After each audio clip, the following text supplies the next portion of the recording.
वज़ीर आला पंजाब मरियम नवाज ने तुर्किया के आवाम को कौमी दिन पर मुबारकबाद पेश की है। अपने पैगाम में उन्होंने कहा कि वो तुर्क आवाम की खुशियों में शरीक हैं।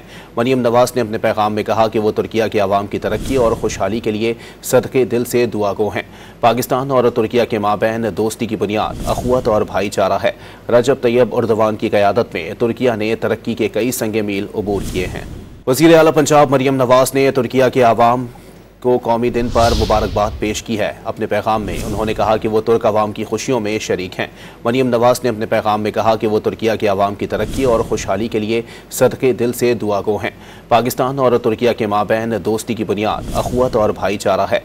रजब तैयब एर्दोगान की क़यादत में तुर्किया ने तरक्की के कई संगे मील अबूर किए हैं।